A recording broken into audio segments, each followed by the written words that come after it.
కాల్పుల విరమణకు ట్రంప్ వ్యాఖ్యలు ఇప్పుడు ఆజ్యం పోసాయి, మరింత దుమారాన్ని రేపుతున్నాయి. వాణిజ్యం నిలిపివేస్తానంటూ బెదిరింపులకు దిగాడు ట్రంప్ అంటూ ఆయనే స్వయంగా చెప్పుకొచ్చారు. ఒకవేళ మీరిద్దరూ కనుక కాల్పుల విరమణకు దిగకపోతే వాణిజ్యం నిలుపుదల చేస్తానంటూ స్వయాన ఆయనే చెప్పడం ఇప్పుడు మరింత ఆజ్యం పోస్తుంది. ట్రంప్ వ్యాఖ్యలను కొట్టిపారేస్తుంది భారత్. అమెరికాతో చర్చల సమయంలో వాణిజ్యం అంశం చర్చకు రాలేదు అంటూ కూడా కొద్దిసేపటి క్రితం ఇటు MEA minister of external affairs spokes person Randhir Jaiswal కూడా చెప్పుకొచ్చిన సందర్భం. మరి ఈ నేపథ్యంలో ఏం జరిగింది? ఇటు భారత్ పాకిస్తాన్కి సంబంధించి భారత్ పాకిస్తాన్ మీద తీవ్రమైన, ఒక విధంగా చెప్పాలంటే దాడి అనే అంశం ఎప్పుడు మన దగ్గర లేదు. కానీ పాకిస్తాన్ ఇటు మనం ఉగ్రవాదుల మీద దాడి చేస్తే తాను ఓన్ చేసుకొని ఆ తర్వాత మనల్ని దాడి చేసింది. ఇదే అంశం మన భారత ప్రభుత్వం కూడా చెప్పుకొచ్చింది. ఆ తర్వాత మిలిటరీ కూడా మన మీద దాడి చేసింది. ఆ తర్వాత మనం ప్రతి దాడికి దిగాం. అప్పుడు భయపడిపోయిందంటూ కూడా చర్చ జరుగుతున్న నేపథ్యంలో అసలు అమెరికా ఎందుకు మధ్యవర్తిత్వం, అమెరికా ఎందుకు వెన్నుపోటు పొడుస్తోందా అనే చర్చ దారితీస్తుంది. నిజంగా అమెరికా వెన్నుపోటు పొడుస్తోందా, లేకపోతే దీని వెనకాల ఏమైనా ఇంకా అనేక కారణాలు ఏమైనా ఉన్నాయా, వ్యూహాత్మకమైన కారణం ఏమైనా ఉందా? ఎందుకంటే భారత్తో స్నేహస్తానికి సంబంధించి ట్రంప్ ఆధ్వర్యంలో, ట్రంప్ నేపథ్యంలో చాలా బలంగా ఉన్నాయని చర్చ జరిగింది.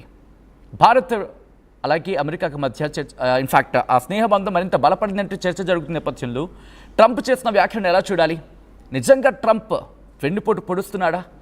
అటువంటి అంశం ఉందా? ఇవన్నీ కూడా మాట్లాడుకునే ప్రయత్నం చేద్దాం. మనతో పాటు ఈరోజు ఈ అంశానికి సంబంధించి మాట్లాడడానికి Jawaharlal Nehru university New Delhi centre for South Asian studies అలాగే JNU associate professor Gadde Om Prasad మనతో పాటు లైవ్లో జాయిన్ అవుతున్నారు. Om Prasad garu, we are happy to join with you in this debate అండి. గుడ్ ఈవినింగ్ అండి. నమస్కారం sir. Thank you so much for joining with RTV. ఎందుకంటే మీ ఫుల్ ఆఫ్ బిజీ స్కెడ్యూల్ ఉంటుంది, బట్ ఈ టైంలో ఆర్టీవీతో జాయిన్ అయ్యే అంశానికి సంబంధించి రియాక్ట్ అయ్యే ప్రయత్నం చేసినందుకు. సో ఫస్ట్లీ నేను వచ్చే ప్రయత్నం చేస్తున్నాను. అందరికీ కామన్గా వచ్చే డౌట్, ఒక స్టూడెంట్, ఒక కామన్ మ్యాన్ నుంచి ఒక స్టూడెంట్ కావచ్చు, లేకపోతే ఇటు ప్రొఫెషనల్గా ఉన్న వాళ్ళందరూ కూడా ఎందుకు ట్రంప్ ఇటువంటి నిర్ణయం తీసుకున్నాడు? అసలు మాకు సంబంధం లేదు, అది వాళ్ళిద్దరి మధ్య ఇష్యూ, వాళ్ళు చూసుకుంటారన్న వ్యక్తి ఒక్కసారిగా నేను మధ్యవర్తిత్వం వహించాను కాల్పుల విరమణకు అంటూ చెప్పడం ఎటువంటి కారణం, అంటే ఎలా చూడాలండి దీన్ని? నమస్కారం అండి. First of all thank you very much for having me here. Trump మధ్యవర్తిత్వం వహించడానికి అడ్మినిస్ట్రేషన్, ముఖ్యంగా ఆయన ఫారిన్ సెక్రటరీ మార్క్ రూబియో గారు, తర్వాత ఉప రాష్ట్రపతి జేడి వాన్స్ గారు సడన్ గా ఇంట్రెస్ట్ తీసుకొని ఈ ఇండియా పాకిస్తాన్ మధ్యలో జరుగుతున్నటువంటి సంఘర్షణల్లో జోక్యం చేసుకొని రెండు దేశాల మధ్యవర్తిత్వం వహించి కాల్పుల విరమణ ఒప్పందానికి మేము ప్రయత్నం చేశాము. దాదాపు 8 గంటల పాటు శనివారం నాడు ఉదయం నుంచి మొదలై మధ్యాహ్నం వరకు జరిగినటువంటి చర్చల్లో రెండు దేశాల్లో ఒక అభిప్రాయానికి వచ్చి కాల్పుల విరమణకి అంగీకరించాయని ప్రకటించడానికి చాలా కారణాలు ఉన్నాయండి.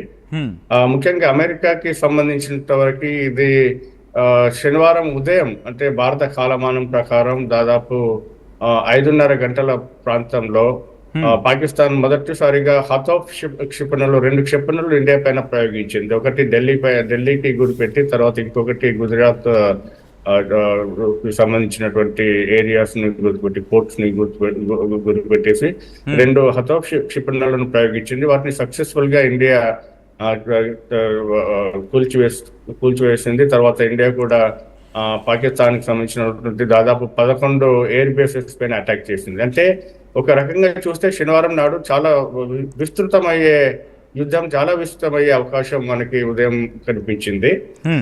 అలాంటి సందర్భంలో క్లింటన్ మన ట్రంప్ అడ్మినిస్ట్రేషన్ ముందుకు వచ్చేసి రెండు దేశాల మధ్య యుద్ధం తీవ్రమైతే అమెరికా సంబంధించినటువంటి అనేక ప్రయోజనాలు దెబ్బతింటాయన్న ఉద్దేశంతో, తర్వాత సౌత్ ఏషియా ఒక న్యూక్లియర్ వార్ ని కూడా ఎదుర్కోబోయే అవకాశం ఉందన్న భయంతో ముందుకు వచ్చి రెండు దేశాల మధ్య చర్చలకి వాళ్ళు కృషి చేసి ఒక ఒప్పందానికి తీసుకురావడానికి ప్రయత్నం చేశారు. ముఖ్యంగా శనివారం నాడు మధ్యాహ్నం పాకిస్తాన్ న్యూక్లియర్ కమాండ్ వాళ్ళు మీటింగ్ అయ్యే అవకాశాలు ఉన్నాయని చెప్పేసి కూడా ఇండికేషన్ వెళ్ళింది. దాని ఒక రకంగా చూస్తే ఫర్దర్ ఎస్కలేట్ అయ్యి అంటే ఇంతవరకు ఉన్నటువంటి సంఘర్షణలు పూర్తి స్థాయి యుద్ధ రూపంలో తీవ్రంగా దారితీసే అవకాశాలు శనివారం నాడు మనకు కనిపించాయి. దాన్ని అవాయిడ్ చేయడానికి ముఖ్యంగా ట్రంప్ అడ్మినిస్ట్రేషన్ కృషి చేసింది అని చెప్పవచ్చు. సౌత్ ఏషియా, దక్షిణేషియా ముఖ్యంగా న్యూక్లియర్ స్ట్రైక్ ని అరికట్టడానికి, తర్వాత ఫుల్ ఫ్లెడ్జ్డ్ న్యూక్లియర్ వార్ కి దారి తీయడానికి ఉండే అవకాశాలని వాళ్ళని చేయడానికి ప్రయత్నం చేశారు. రెండవ కారణం ఏంటంటే ఎకనామిక్ రిలేషన్స్ అని చెప్పుకోవచ్చు. రెండు దేశాల మధ్య అటు యుఎస్ పాకిస్తాన్ కి, ఇటు యుఎస్ ఇండియాకి మధ్య చాలా విస్తృతమైనటువంటి వాణిజ్య కార్యకలాపాలు జరుగుతూ ఉన్నాయి. ముఖ్యంగా ఇండియా యుఎస్ కి మధ్యలో దాదాపు $140 బిలియన్ విలువైనటువంటి వాణిజ్యం జరుగుతూ ఉంది. అటు పాకిస్తాన్ కి యుఎస్ కి మధ్య దాదాపు $15 బిలియన్ విలువైనటువంటి వాణిజ్యం జరుగుతూ ఉంది. అయితే రెండు దేశాల మధ్య జరుగుతున్నటువంటి ఈ యుద్ధ పరిణామం వల్ల అటు రెండు దేశాల ఆర్థిక వ్యవస్థలు మందగించడమే కాకుండా ముఖ్యంగా ఇండియా ఎదుగుతున్నటువంటి ఆర్థిక పరమైన ఎదుగుతున్నటువంటి ఒక సూపర్ పవర్ గా మనం చూడవచ్చు ప్రస్తుత కాలంలో. ఇదే సందర్భంలో గత వారం రోజుల నుంచి మనం చూస్తున్నట్లయితే ఇండియా సైలెంట్ గా అంటే 5వ స్థానం నుంచి 4వ స్థానం జపాన్ ని అధిగమించి ప్రపంచంలో 4వ అతిపెద్ద ఆర్థిక వ్యవస్థగా రూపుదాల్చడం జరిగింది. సో ఇలాంటి సందర్భంలో ప్రపంచం ఎదుర్కొంటున్నటువంటి ఒక మందగమన స్థితిలో, ఆర్థిక పరంగా మందగమన స్థితిలో ఇండియా ఇంకా 6.5% నుంచి 7.5% వరకు మధ్యలో వృద్ధి రేటు సాధిస్తూ ప్రపంచానికి ఒక చోదక శక్తిగా కూడా ఉందన్న విషయం మనం గమనించాలి. ట్రంప్ దాన్ని ఏ విధంగా కూడా భారత్ యుద్ధంలోకి నెట్టేసి దాని పరిణామాలు అంతర్జాతీయంగా ఉండకుండా, ఆర్థికంగా అంతర్జాతీయంగా ఉండకుండా కృషి చేయడానికి ప్రయత్నం చేశారని కూడా చెప్పవచ్చు. మూడవ కారణం ఏంటంటే స్ట్రాటజిక్ రిలేషన్స్. ముఖ్యంగా అమెరికా ఆఫ్ఘనిస్తాన్ నుంచి బయటికి వచ్చేసినాక ఆఫ్ఘనిస్తాన్ లో చైనా ప్రాబల్యం విపరీతంగా పెరిగింది. దాంతోపాటు రష్యా ప్రాబల్యం కూడా ఈ ప్రాంతంలో విపరీతంగా పెరిగింది. ఒక రకంగా ఇరాన్, చైనా, రష్యాల మధ్య ఒక వ్యూహాత్మక సంబంధం, వాటి మధ్యలో పాకిస్తాన్ కూడా ఒక వ్యూహాత్మక భాగస్వామిగా ఎదగడం కూడా మనం చూస్తున్నాం. అది అమెరికా ప్రయోజనాలకి తీవ్రమైనటువంటి విఘాతం కలిగించేటువంటి అంశం. దాంతోపాటు బాగ్రామ్ ఎయిర్ ఫీల్డ్ లో అంటే అమెరికా ఆఫ్ఘనిస్తాన్ లో వెకేట్ చేసినటువంటి బాగ్రామ్ ఎయిర్ ఫీల్డ్ అమెరికా మళ్ళీ దాంట్లో వచ్చేసి తాలిబాన్ తోటి కొన్ని సంబంధాలను ఏర్పాటు చేసుకోవాలని చూస్తా ఉంది. సో ఈ వ్యూహాత్మక ప్రయోజనాలు అమెరికాకి మూడవ ముఖ్యమైనటువంటి విషయం. ఒకవేళ ఇండియా పాకిస్తాన్ మధ్య కనుక సంపూర్ణమైనటువంటి యుద్ధం జరిగి పాకిస్తాన్ ఎగ్జిస్టెన్స్ ఒకవేళ ప్రమాదంలో పడితే అది అమెరికా వ్యూహాత్మక ప్రయోజనాలకి చాలా ప్రమాదకరంగా మారే అవకాశం ఉంది. దాంతోపాటు 4వ కారణం ఏంటంటే చైనా ఫ్యాక్టర్. ఇప్పటికే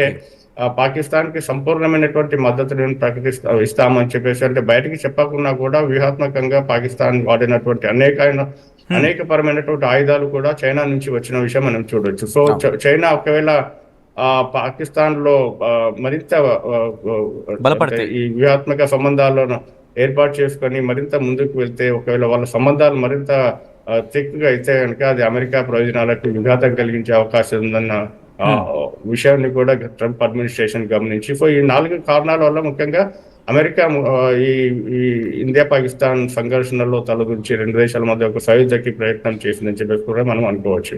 రైట్, ఇంట్రెస్టింగ్ గా మీరు చెప్పి నాకు 4 పాయింట్స్ నేను బుల్లెట్ పాయింట్స్గా చెప్పే ప్రయత్నం చేస్తున్నాను వ్యూవర్స్కి. మొట్టమొదటిది న్యూక్లియర్ అంశం. న్యూక్లియర్ గురించి మనం మాట్లాడుకునే ప్రయత్నం చేద్దాం. మాట్లాడితే దీన్ని బెదిరిస్తూ ఇక్కడి నుంచి బ్లేమ్ గేమ్ చెల్లదు అని చెప్పి వార్నింగ్ ఇచ్చింది భారత్. దాంతోపాటు రెండోది ఎకానమిక్ సంబంధించి. ఆ తర్వాత ఇటు భారత్ 5వ స్థానం నుంచి 4వ స్థానానికి చేరడం ఫైనాన్షియల్ స్టేటస్ విషయంలో. దాని తర్వాత స్ట్రాటజిక్ రిలేషన్స్ చాలా ఇంపార్టెంట్ పాయింట్. ఆ తర్వాత ఆఖరిది చైనాకి సంబంధించి.